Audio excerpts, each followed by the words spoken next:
ఢిల్లీలో ఏదో జరుగుతోంది. అజిత్ దోవల్ నిశ్శబ్దంగా ఉన్నప్పుడు శత్రువులు తమ అంత్యక్రియలను ప్లాన్ చేయడం ప్రారంభిస్తారు. అతని నిశ్శబ్దం భయంకరం. లీక్లు లేవు. శబ్దం లేదు. క్యాబినెట్ కమిటీ ఆన్ సెక్యూరిటీ సమావేశంలో కూడా కాదు. పహల్గాంలో ఏదో జరిగింది. అజిత్ దోవల్ ఏమీ అనలేదు. అతను మాట్లాడితే అది తెలివితేటలు. అతను మౌనంగా ఉంటే అది యుద్ధం. అజిత్ దోవల్ కేవలం ఒక అధికారి కాదు, అతను భారతదేశ జాతీయ భద్రతా సలహాదారు. అతను భారతదేశం యొక్క అదృశ్య కత్తి. ఎవరు అజిత్ దోవల్? గర్హ్వాల్ కొండలలో జన్మించాడు. క్రమశిక్షణతో పెరిగాడు. నీడలలో నడిచాడు. 1968లో ఐపీఎస్లో చేరాడు. కేరళ కేడర్. డెస్క్ జాబ్ కోసం కాదు, ప్రమాదం కోసం. అతని కథ లాహోర్. 7 ఏళ్లపాటు మౌలానా వేషంలో ఈసీ నిర్వాహకుల మధ్య నడిచాడు. ఫైళ్లు, పేర్లు, స్థానాలు, కాఫీ ప్రాధాన్యతల వరకు సేకరించాడు. ఆపరేషన్ బ్లాక్ థండర్, స్వర్ణ దేవాలయంలోకి నిరాయుధుడిగా, ఈసీ ఏజెంట్గా వేషంలో నడిచాడు. పంజాబ్ కాలిపోతున్నప్పుడు ఖలిస్తానీ గన్మెన్ల మ్యాప్తో బయటకు వచ్చాడు. కాశ్మీర్ ఉగ్రవాదులను అరెస్టు చేయలేదు, వారిని తిప్పికొట్టాడు.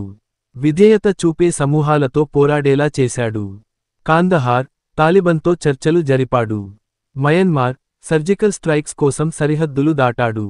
అతను నరకంలోకి నడుస్తాడు. బ్లూప్రింట్లతో తిరిగి వస్తాడు.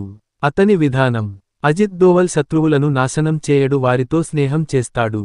తాలిబన్, బలూచ్ తిరుగుబాటుదారులు, టీటీపీ, అల్ ఖైదా నోడ్లు, అతను నెట్వర్క్లను గ్రహిస్తాడు, తిప్పుతాడు, నడిపిస్తాడు. గుసగుసల ప్రకారం తెలియని ముష్కరులు అతని కోసం పనిచేయరు, అతని వల్ల పనిచేస్తారు.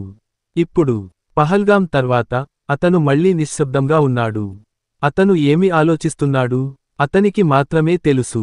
కానీ రావల్పిండిలో ఒక జనరల్ నిద్రపోవడం లేదు, తినడం లేదు. ఎందుకంటే అతనికి తెలుసు డోవల్ ఒక ప్రాణాంతక లిపిని రాస్తున్నాడు. ఈసారి ఇది హెచ్చరిక కాదు. ఇది సరిహద్దులు, నియమాలు, మ్యాప్ల గురించి, పాకిస్తాన్ గురించి. నిశ్శబ్దం.